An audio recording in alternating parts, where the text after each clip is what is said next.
Subhanaka la ilma lana illa ma 'allamtana innaka antal alimul hakim. Rabbi shrah li sadri wa yassir li amri wa hlul 'uqdatam min lisani yafqahu qawli wasaddid lisani wahdi qalbi bihaqqi sayyidina Muhammadin sallallahu alaihi wa alihi wa sahbihi wasallam. Amma ba'du, fa ya ayyuhal hadirun wal hadirat segenap jamaah salat zuhur Masjid Al-Badar Bapenda DKI rahimakumullah. Alhamdulillah, pada hari ini kita dapat hadir kembali dalam rangka menjalankan kewajiban kita salat zuhur secara berjamaah, dan kita lanjutkan dengan talabul ilmi. Mudah-mudahan semuanya diterima oleh Allah Subhanahu wa taala dan dilipat gandakan pahala dari sisinya. Amin ya rabbal. Salawat teriring salam tak lupa senantiasa kita curah limpahkan kepada junjungan kita baginda Nabi besar Muhammad sallallahu alaihi wasallam beserta seluruh keluarga, para sahabat dan pengikutnya hingga yaumil qiyamah. Mudah-mudahan kita semua tergolong dari umatnya yang kelak mendapat syafaat di yaumil qiyamah. Amin ya rabbal alamin. Bapak Ibu hadirin rahimakumullah, saya masih akan membahas tentang hijrah karena memang momentumnya masih di bulan Muharram, namun dari sisi yang berbeda, yang insya Allah nanti akan ada hikmah yang dapat kita petik dan kita pelajari untuk kemudian kita aplikasikan dalam kehidupan kita. Sebelumnya saya ingin tanya, apa kira-kira penyebab Nabi hijrah? Kenapa Nabi hijrah? Dari mana ke mana? Perintah Allah. Dari mana ke mana? Makkah. Dari perintah Allah. Oke, ada lagi jawaban lain? Kenapa Nabi pindah dari Makkah? Nabi diapain di kota Makkah? Diintimidasi, dipersekusi, ya kan? Di boikot. Ada fase di mana mereka mengalami hisarul iqtisadi, boikot ekonomi, mereka nggak boleh jual beli gitu ya. Nah, tapi jauh daripada itu ada alasan yang mendasar kenapa Nabi diperlakukan seperti itu. Baik, sekarang gini, Nabi diperlakukan seperti itu mulai kapan, Pak? Sejak kapan Nabi mendapatkan perlakuan tidak menyenangkan seperti itu? Mulai Nabi diangkat menjadi Rasul dan mulai berdakwah, kan begitu. Makanya kan ada istilah apa? Salih, ada istilah muslih. Ada orang namanya salih, ada orang namanya muslih. Apa bedanya di antara dua kata ini? Kalau salih itu dia baik untuk diri pribadinya, diri sendiri. Tapi kalau muslih, selain diri sendiri, dia juga ingin memperbaiki sekitar, masyarakat atau orang lain gitu ya. Nah, ketika Nabi sebelum diangkat menjadi Rasul, Nabi itu ada di tahap ini, di fase soleh. Nabi baik pribadinya, Pak. Bahkan Nabi dapat gelar apa? Al-Amin itu gelar dari siapa coba? Dari orang Islam? Belum, Nabi belum dakwah. Al-Amin gelarnya didapat dari siapa? Dari mereka, masyarakat Quraisy, masyarakat Mekah. Kenapa Nabi diberi gelar Al-Amin? Karena memang based on datanya itu Nabi nggak pernah khianat, nggak pernah bohong. Bahkan dari wajahnya aja Nabi itu kelihatan bukan pembohong. Orang begitu Nabi melihat Nabi di pandangan pertama gitu ya, itu langsung bisa menilai kok. Orang-orang Madinah kan begitu ya, Thrib. Arafna annahu laysa bikadzdzab. Ini kami tahu nih orang bukan pembohong. Itu dinilai dari apanya? Wajah, Pak. Dan memang begitu kan, kita menilai seseorang itu biasanya dari tampang-tampangnya kayak maling nih. Muka itu merepresentasikan akhlak biasanya, mostly begitu, Pak. Maka siang ini saya buktikan juga nih, ini wajah karyawan Bapenda semuanya Masjid Al-Badar nih soleh, kelihatan soleh itu. Kenapa? Bercahaya, Pak. Ya, bersinar gitu ya. Buktinya dari ujung ke ujung saya lihat kelihatan semua wajahnya nih. Ya, kalau nggak kelihatan Nah, ketika Nabi diangkat jadi Rasul, baru tuh Pak, Nabi jadi muslih. Di sini diganggu, diintimidasi. Dalil yang paling kuat untuk menyatakan dua fase hidup Nabi ini apa? Surat Al-Bayyinah ayat 4. Al-Bayyinah apa kan? Lam yakunil ladzina kafaru min ahlil kitabi wal musyrikina mufakkina hatta ta'tiyahumul. Ayat keempatnya apa? Ayat 4 lah, masih diurutin ya. Rasulullah. Ayat keempatnya apa? Wa ma tafarraqal ladzina utul kitaba illa min ba'di ma ja'atuhumul bayyinah. Tidaklah orang ahli kitab itu terpecah belah melainkan setelah datang kepada mereka bukti yang nyata. Dalam tafsir Al-Baghawi-nya maksudnya apa ayat ini? Yahudi dan Nasrani atau ahli kitab disebutnya sebelum Nabi diangkat menjadi Rasul satu suara. Buktinya Nabi dapat gelar apa tadi? Al-Amin, itu gelar dari mereka. Artinya mereka pun mengakui bahwa Nabi Muhammad ini orang baik. Bahkan ketika ada permasalahan siapa yang paling berhak meletakkan Hajar Aswad, itu siapa yang menengahi? Nabi. Tapi kan saat itu belum diangkat menjadi Rasul. Dengan cara apa? Nabi membuka ridanya, membuka selendangnya, sorbannya, kemudian Hajar Aswadnya ditaruh di tengah, semua kabilah Arab memegang apanya? Tepiannya, ujungnya gitu. Selesai masalah. Itu Nabi Pak. Tetapi begitu sudah berdakwah, menyeru orang menyembah Allah, di situ Nabi berubah status menjadi muslih. Maka diganggulah Nabi Muhammad SAW. Tadi tuh diapain? Dia diintimidasi, dipersekusi, diapain lagi, ya sampai akhirnya kemudian Nabi hijrah. Nah, terus kenapa Nabi tidak diterima ketika Nabi sudah berubah status menjadi muslih, menyeru orang menyembah Allah? Kenapa Nabi nggak diterima Pak? Nah, kita main psikologis nih. Di surat Shad Pak, surat 38 ya, ayat 4. Perhatikan ayatnya nih. Wa ajibu an ja'ahum munzirum minhum. Mereka itu heran kenapa mereka kedatangan seorang pemberi peringatan atau yang disebut Rasul itu dari kalangan mereka sendiri. Nyambung gak ayat ini Pak? Lah, ini Muhammad teman kecilnya anak saya lah, saya kenal sama orang tuanya, saya kenal sama kakek neneknya, masa sekarang tiba-tiba dewasa ngaku-ngaku jadi Rasul? Apa-apaan ini gitu? Paham gak nyambung? Ini contoh aja, nih contoh ya. Saya alhamdulillah Pak sudah mengisi kajian di beberapa titik di Jabodetabek, bahkan sampai Bintaro, Bekasi, Tangerang. Tapi masjid depan rumah saya sendiri Pak, nyambung gak nih? Nyambung gak nih? Nyambung gak? Kalau nyambung gak saya terusin nih. Nyambung udah?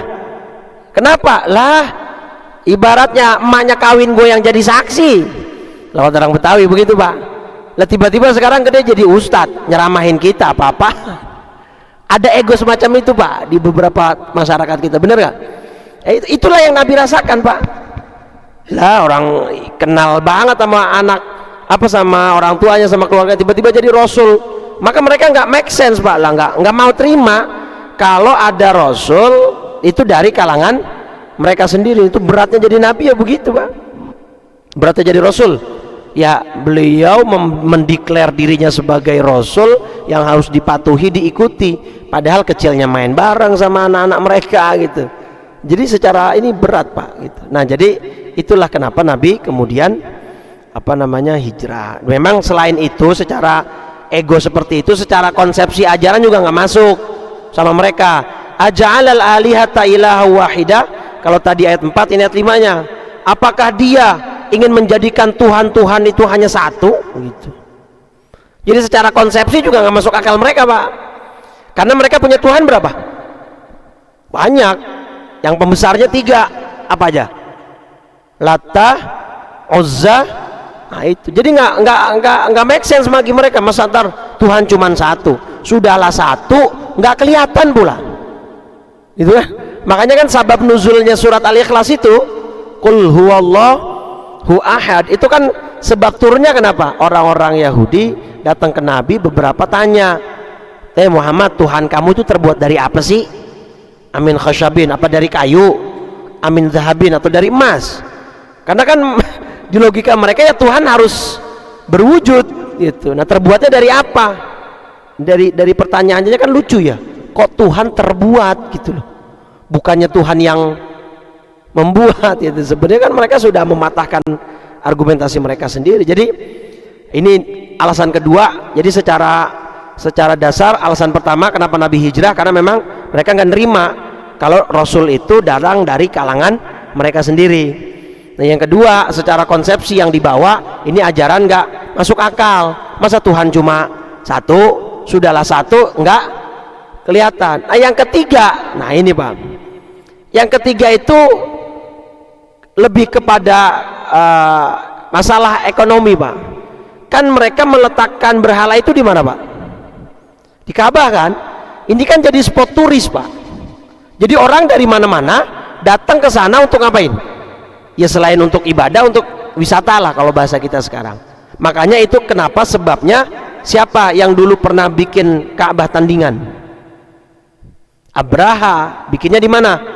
Di Yaman, di Son'a, kota Son'a, yang akhirnya gara-gara kemudian Ka'bah tandingannya dikencingin, dipipisin, akhirnya dia berusaha dan berazam ingin menghancurkan Ka'bah yang asli. Lalu dibawalah pasukan gajah itu. Kenapa? Karena memang Abraham melihat ini wisatanya gila-gilaan gitu. Ya kan kalau orang seluruh dunia datang ke situ berarti kan bawa keuntungan banyak. Belum retribusinya, belum pajaknya kalau bahasa kita, ya enggak? Belum parkirnya. Nah, ini uang nih Pak, ini ladang bisnis nih. Nah, Abraham bikin tandingan itu. Nah, Abu Lahab, Abu Jahal dengan konsepsi yang dibawa ponakannya ini, bahwa Tuhan yang dibawa dia adalah satu dan tidak terlihat, itu pun bisa disembah di mana saja, nggak perlu ke sana kan. Wah ini ganggu pemasukan kita, ini nggak bisa, tolak begitu Pak. Paham nggak? Nah dengan adanya tiga faktor ini, secara pribadi mereka nggak mau, ada pemberi peringatan dari kalangan mereka sendiri, secara konsepsi ajaran mereka nggak menerima karena Tuhan harus kelihatan, harus banyak, ini kok cuma satu. Yang ketiga, faktor ekonominya. Kalau ini ajaran Nabi Muhammad tersebar, orang bisa ibadah di mana saja, sehingga orang-orang nggak lagi datang ke sana. Nah itu faktor ekonomi Pak, terganggu bisnis mereka. Nah, mereka nggak suka, hijrahlah akhirnya Nabi Muhammad SAW dengan berat hati Pak. Nah saya bilang tadi akan melihat proses hijrah ini dari sudut pandang lain. Begini Pak, contoh hijrah ini dimuat oleh Syekh Buti dalam kitabnya Syarah Hikam Ibnu Athaillah. Hikmah keempat bunyinya begini: arih nafsaka minat tadbir famaqama bihi ghairuka anka la takum bihi li nafsika. Arih nafsaka minat tadbir. Udah paham belum nih? Udah paham belum? Tadi manggut-manggut kayaknya. Kira udah paham. Kalau udah paham kita langsung skip aja. Arih nafsaka minat tadbir, istirahatkanlah dirimu dari mengurus. Famaqama bihi ghairuka anka la takum bihi li nafsika. Karena sesuatu urusan yang sudah dikerjakan oleh pihak lain, kamu tidak perlu mengerjakannya sendiri. Ulang. Nah ini agak dalam nih Pak, tapi nanti akan relate dalam kehidupan kita Pak. Istirahatkan dirimu dari memikirkan atau mengurus sesuatu urusan yang bukan menjadi urusanmu. Karena urusan yang bukan menjadi urusanmu itu sudah dihandle, sudah dilakukan, sudah dikerjakan oleh pihak yang lain, maka kamu tidak perlu mengurusnya sendiri. Contoh, misalnya Bapak Ibu kita dalam hal mengurus surat menyurat, pengen bikin KIA, kartu identitas anak baru lahir, ngurus akte, ngurus kakak, itu kan semua diurus tuh ketika baru dapat punya anak. Yang ngurus siapa? Kelurahan, Dukcapil kan gitu ya. Syaratnya apa? Fotokopi KTP ayah dan ibu ini segala macam. Tugas kita itu hanya ngumpulin syaratnya, pemberkasannya. Begitu sekali sudah dimasukkan berkas itu ke dalam kelurahan atau dukcapil yang berwenang, tugas kita tinggal ngapain? Nunggu. Apa kita kepikiran, aduh ntar kartu anak saya jadi nggak ya? Aduh ntar jangan-jangan ketumpuk nih, aduh jangan-jangan ntar nggak jadi. Lah bukan urusan kita. Urusan kita ntar pokoknya tinggal jadi, kita tinggal ngambil. Bagaimana nyetaknya, bagaimana prosesnya, urusan siapa? Ya dukcapil sama kelurahan itu. Udah, kita bukan urusan kita. Nah sama Pak, dalam kehidupan sehari-hari kan sering begitu kita Bapak Ibu. Apa? Manusia itu cuma diwajibkan oleh Allah ngapain? Ikhtiar. Ikhtiar. Sisanya, hasilnya dari ikhtiar ini itu mutlak milik siapa? Allah. Ya, kita diperlukan untuk ikhtiar, iya, wajib ikhtiar, perlu. Hasilnya tetap Allah Bapak Ibu, kita nggak bisa. Nah yang dimaksud dari nasihat tadi, hikmah keempat Ibnu Athaillah, kamu jangan terlalu memusingkan hasil, karena yang perlu kita kerjakan adalah apa hubungannya dengan hijrah Ustaz? Lah sekarang gini Pak, Al-Maidah 67, bukan Al-Maidah 51 ya. Udah lewat udah. Ini Al-Maidah 67 Pak. Surat Al-Maidah surat 5 ayat 67. Nah, ini lihat. Wallahu ya'simuka minan nas. Allah menjamin bahwa Nabi Muhammad itu akan memelihara engkau dari gangguan manusia. Ini janji Allah Pak dalam Quran. Allah akan menjaga engkau dari gangguan manusia. Nah sekarang ada perintah hijrah. Kalau Nabi kemudian mengandalkan ayat ini, boleh dan sah tidak Nabi ngomong begini, ya Allah engkau kan janji untuk menjamin hidup saya dan menjamin saya tidak diganggu, pokoknya saya nggak mau tahu, saya mau hijrah, bikin supaya hijrah saya aman, selamat, tanpa ada gangguan apapun, saya nggak mau tahu gimana caranya. Sah nggak kira-kira Nabi kalau minta begitu ke Allah? Sah-sah saja kan? Tapi nyatanya Nabi berikhtiar nggak dalam proses hijrahnya? Apa contoh ikhtiarnya? Kita urutkan Pak. Nabi dalam riwayat-riwayat kitab-kitab sejarah itu satu mutasabbihan. Mutasabbihan itu artinya berangkatnya pagi buta.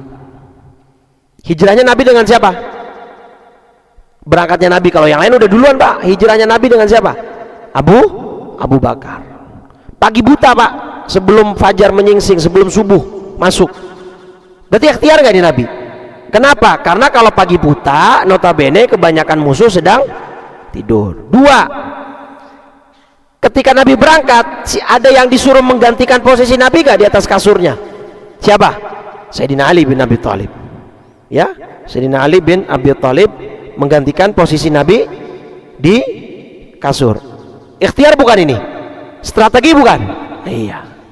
Kemudian Nabi dari Mekah ke Madinah udah pernah belum jalan sebelum ini? Sebelum hijrah belum pernah. Tahu jalan nggak berarti? Nggak tahu. Nah Nabi pengen lewat jalanan yang tidak biasa dilalui oleh orang-orang kafir Mekah. Maka Nabi menyewa apa? Penunjuk jalan. Dulu kan belum ada ini Pak, GPS, Google Map atau Waze, belum ada. Nah siapa yang disewa sama Nabi? Namanya ya, orang apa? Orang Islam bukan? Ya tour guide, betul. Cuman namanya siapa? Namanya ada yang tahu? Tour guide-nya Abdullah bin Arqad. Ya, orang Yahudi nih. Ya, orang Yahudi. Ikhtiar bukan? Sampai ngeluarin duit nggak nyewa ini berarti? Yang keempat, Nabi mau istirahat. Istirahatnya nggak di pinggir jalan Pak. Kalau Nabi ngomong begini, Abu Bakar kita istirahat dulu ya. Misalnya Abu Bakar ngajak, ayo kita masuk ke dalam gua ya Rasul. Nggak usah di dalam gua mah, kalau udah takdir selamat mah selamat aja gitu. Gitu nggak Nabi? Enggak kan? Nabi bersembunyi di mana? Di gua apa? Bukan gua Hiro, awas. Kalau gua Hiro tempat turun wahyu. Gua apa nih? Thur. Nah, berapa hari? 3 hari 3 malam. Berarti ikhtiar nggak Nabi? Umpat sampai ke dalam gua, ikhtiar. Nah, disinilah poinnya, maksud saya di hikmah keempat ini. Ini kan ikhtiar semua udah dijalanin, ya nggak? 4 ikhtiar ini udah dijalanin semua sama Nabi sama Abu Bakar. Begitu Nabi lagi di Gua Thur lagi istirahat, tiba-tiba suara pasukan kuda musuh. Abu Bakar udah panik, Pak. Ya Allah, ini gimana ini? Ntar kita ketahuan ini, karena guanya nggak begitu dalam.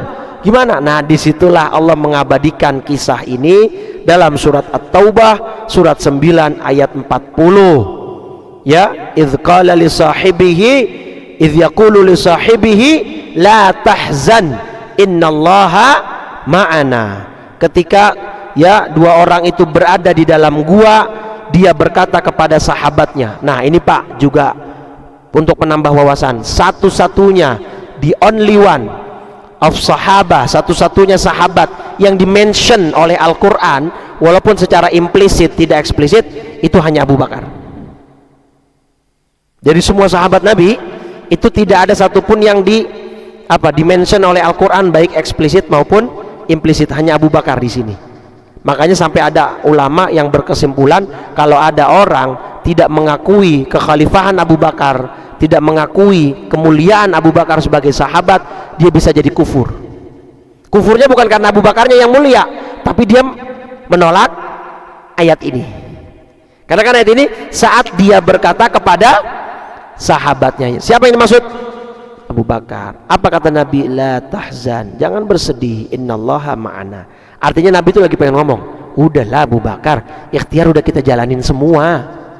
Bener gak? Berangkat kita udah pagi-pagi banget, mereka masih pada tidur, kita udah nyewa nih tour guide supaya nyari jalan belakang, jalan lain yang gak dilalui mereka. Kita udah nyuruh Ali untuk menggantikan posisi saya di atas kasur, kita udah bersembunyi di dalam. Ini semua ikhtiar udah maksimal, hasilnya sisakan kepada Allah. Itu yang maksud nasihat tadi. Istirahatkan dirimu dari mengurus yang bukan menjadi urusanmu, karena sesuatu yang bukan menjadi urusanmu sudah dikerjakan oleh pihak lain, maka kamu gak perlu mengurusnya. Nah, akhirnya sama Allah diapain, Pak? Apa? Mulut guanya itu sama Allah diperintahkan ankabut, ya, an-nasjil ankabut. Allah suruh seekor laba-laba, spider, untuk membuat jaringnya. Begitu orang kafirnya lihat, nggak mungkin Muhammad masuk sini sallallahu alaihi wasallam. Kalau Nabi masuk sini, itu jaring akan rusak. Itu berarti urusan siapa itu? Itu kan hasil, Pak. Udah, maka Bapak yang penting kerja, cari yang halal, yang penting belajar, ikhtiar, duduk di majelis ilmu. Masalah nanti hasilnya faham atau enggak, kaya atau enggak, itu urusan Allah. Yang penting ikhtiarnya dimaksimalkan, termasuk ibadah. Kan dalam hadis jelas, setiap orang sudah ditakdirkan syaqiyun au sa'idun, celaka atau bahagia.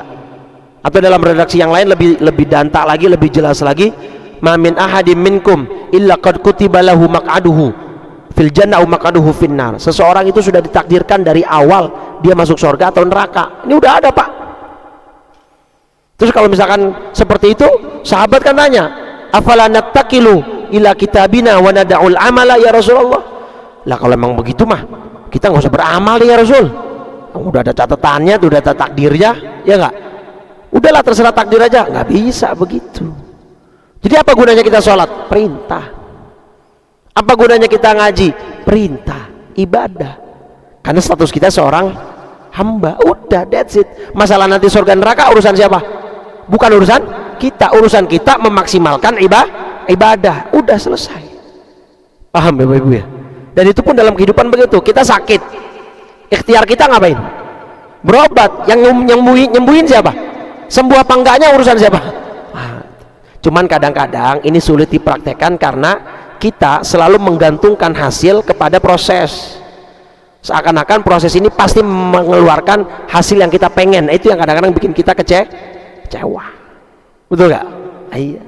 Nah terakhir, ayo Pak, ini zaman Muharram, zaman sudah di dalam hadis, Pak, kalau ibadah Bapak di zaman penuh banyak fitnah, harju, Pak, di sini bahasanya.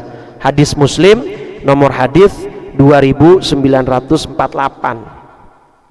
Apa kata Nabi? Al ibadatu fil harji kahijratin ilayya. Orang yang ibadah di zaman al-haraj. Al-haraj itu apa? Redaksi hadis lain menafsirkan Nabi al-qatlu. Haraj itu fitnah yang spesifiknya maraknya kasus pembunuhan. Jadi kalau sudah marak kasus pembunuhan, Anda istiqomah, Anda beribadah, di masa banyaknya pembunuhan itu Anda seperti mendapat hijratin ilayya, seperti mendapat pahala hijrah bersama aku, kata Nabi. Kita memang gak hidup di zaman Nabi, kita memang tidak pernah punya kesempatan untuk membersamai Nabi, tapi pahala yang sama atau setara dengan itu Nabi berikan peluangnya. Sekarang kita sepakati dulu, ini zaman sudah banyak belum kasus pembunuhan? Sudah zaman, udah banyak belum? Sini udah akhir zaman belum sih kita nih sekarang? Udah akhir zaman belum? Oke, misalkan ada perdebatan, tapi yang satu yang pasti, kita semakin mendekat atau semakin menjauh ke hari kiamat? Mendekat kan? Mendekat kan? Walaupun nggak usah perlu diprediksi juga ya. Kemarin ada orang India memprediksi hari kiamat tuh, katanya hari kiamat 29 Juni 2024. Tahu nggak beritanya Pak? Prediksi hari kiamat dari orang India, katanya hari kiamat akan terjadi di tahun 2024 itu 29 Juni itu Pak. Peramal India prediksi kiamat 29 Juni. Alhamdulillah kita udah lolos Pak. Bahkan kita lolos berapa kali tuh. Dulu ada juga yang prediksi kiamat tanggal 12 bulan 12 tahun 2012, sampai ada filmnya kan. Nggak taunya bukan kiamat, malah banyak yang kawin. Orang tanggal cantik kan, 12. Bahkan ketika saya lihat di sosial media tentang berita peramal India ini memprediksi kiamat 29 Juni, komentar netizen Indonesia malah unik-unik. Salah satu yang membuat saya ketawa, lucu apa? Begitu ada berita 29 Juni prediksi kiamat dari peramal India, komentar netizen, biasanya Muhammadiyah 1 hari lebih cepat, katanya. Jadi nggak usah pakai kiamat pasti terjadi kan gitu. Cuman kapannya nggak akan ada yang tahu. Orang Indonesia tuh unik-unik malah. Coba lihat, buka kalau lagi stres, buka aja kolom komentar netizen di postingan yang lucu-lucu, tapi jangan postingan yang perdebatan, nggak akan ada habisnya gitu ya. Baik, jadi kita sudah sepakat bahwa ini zaman sudah semakin mendekat ke hari kiamat, bukan semakin menjauh, itu kita pastikan. Dan kasus pembunuhan sudah marak. Satu nih di dalam situsnya Polri, Pusiknas namanya Pak, Pusat Informasi Kriminal Nasional .polri.go.id, itu dalam 4 tahun terakhir lebih dari 3.000 orang tewas dibunuh.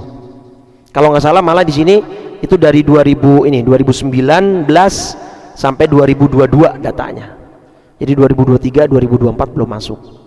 Padahal kata Quran apa? Orang yang membunuh satu orang faka'annama qatalan nasa jami'a, seperti membunuh satu bumi manusia. Ini 3.000 orang Pak. Dan kadang-kadang masalahnya itu sepele Pak. Ini ada kasus tukang dibunuh sama rekannya gara-gara nggak balikin korek. Nih yang punya kebiasaan minjem korek makanya pulangin.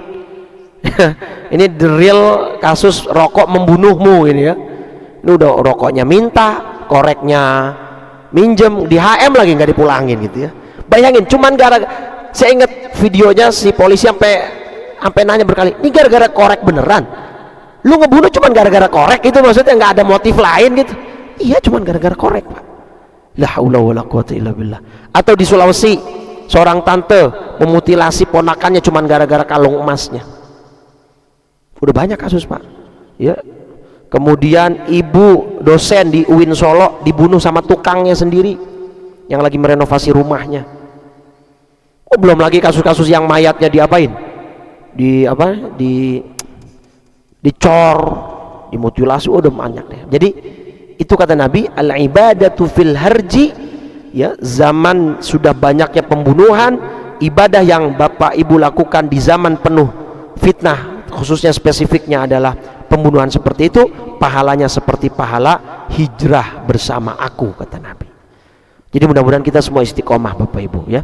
Jadi jangan tertipu terpedaya oleh buayan dunia ya. Dunia kerja cari nafkah, cari uang, beli ini beli itu boleh kok. Allah nggak ngelarang. Memang kita punya fitrah itu kan, zuyyina linnasi hubbus syahawati minan nisa wal banin wal qanatiril muqantarati minadz dzahab wal fiddah wal khailil musawwamati wal an'am. Manusia itu dihiasi seneng pasangan, seneng anak, seneng harta kekayaan, seneng hewan tunggangan. Kalau zaman kita sekarang otomotif, mobil, motor, seneng, nggak apa-apa, boleh silakan. Tapi jangan gara-gara itu semua kita tidak ibadah Itu yang dimaksud oleh Al-Quran, oleh agama cuma begitu. Nggak dilarang kok kita mengejar dunia, boleh silahkan. Apalagi kalau dunianya dijadikan wasilah perantara untuk akhirat. Itu bagus sekali, sangat bagus, silahkan, nggak ada. Nah, cuman istiqomah lah. Ya, jangan sampai kita naudzubillah malah berbalik haluan. Kemarin saya sebagai penutup ada cerita, kemarin saya mengisi di komplek Masjid Salahuddin, komplek KPP tuh, pajak di Kalibata. Itu kan ada 8 kantor, di tengah ada masjidnya, Masjid Salahuddin. Selesai saya mengisi kajian zuhur begini, makan bersama, salah satu pengurusnya cerita, Ustadz dulu saya di sekolah kedinasan itu stan ya, kalau nggak salah di Bintaro. Ada satu teman saya itu aktivis masjid Ustadz, bikin kajian kalau Ramadan, iktikaf 10 malam, itu dia rajin, bahkan dia jadi panitia. Tapi terakhir ini kemarin dapat kabar setelah pensiun, dia berubah haluan menjadi agama Hindu. Dia murtad. Padahal dulu anak-anak selitingan kami itu banyak yang kenal masjid gara-gara dia. Sekarang dianya Hindu. Padahal anaknya ada yang hafiz katanya, Ustaz. Istrinya memilih cerai gitu ya, dan dia sekarang sudah menikah lagi katanya dengan wanita yang juga murtad. Jadi suami istri sekarang menikah dengan yang sesama murtad. Naudzubillah. Jadi ya inilah bagian dari kita mengamalkan hadis Nabi Al-Islamu bada'a ghariban. Islam itu mulai dengan keterasingan, artinya sesuatu yang asing. Wa sayaudu ghariban, dan nanti juga di akhir zaman Islam itu seperti asing. As-sabiru fihi, orang yang sabar saat itu, mithlul qabdi 'alal jamri, seperti orang memegang bara api yang tidak kuat, maka akan diapain? Dilepaskannya karena terlalu panas bagi dia. Hal itu, maka mudah-mudahan kita bisa istiqomah sampai akhir hayat kita, mudah-mudahan kita wafat dalam husnul khotimah. Amin ya rabbal alamin. Baik, mungkin itu yang bisa saya sampaikan. Jadi apa yang bisa kita ambil dari hikmah hijrah, semua yang ada di alam dunia ini harus kita lewati dengan sebuah proses. Masalah hasil serahkan kepada Allah. Nabi pun berproses, Nabi berhijrah, Nabi berperang, Nabi berdakwah. Tadinya Nabi dakwahnya diam-diam, kemudian jadi terang-terangan, semuanya ada proses. Maka kewajiban kita di alam dunia ini juga berproses. Proses kita sebagai seorang hamba ngapain? Beribadah dan menghambakan, mengabdikan diri kita kepada Allah sampai akhir hayat kita. Mudah-mudahan bisa istiqomah. Amin ya rabbal alamin. Baik, kita tutup dengan 3 kali kalimat tauhid dan doa kafaratul majlis. Afdalu ma qultuhu ana wan nabiyuna min qabli, la ilaha illallah, la ilaha illallah, la ilaha illallah Muhammadur Rasulullah sallallahu alaihi wasallam, kalimatu haqqin 'alaiha nahya wa 'alaiha namut wa biha nub'atsu insyaallah ta'ala minal aminin. Allahumma afrigh 'alaina sabra wa tsabbit aqdamana wansurna 'alal qaumil kafirin. Allahumma inna nas'alukal huda wat tuqa wal 'afafa wal ghina. Allahumma a'inna 'ala dzikrika wa syukrika wa husni ibadatik. Ya muqallibal qulub tsabbit qulubana 'ala dinika wa ta'atik. Rabbana la tuzigh qulubana ba'da idh hadaitana wa hab lana min ladunka rahmah innaka antal wahhab. Rabbana atina fid dunya hasanah wa fil akhirati hasanah wa qina adzaban nar. Sallallahu ala sayyidina Muhammadin wa ala alihi wa sahbihi wasallam walhamdulillahi rabbil alamin. Subhanakallahumma wa bihamdika asyhadu an la ilaha illa anta astaghfiruka wa atubu ilaika. Wal afu minkum. Wassalamu alaikum warahmatullahi wabarakatuh.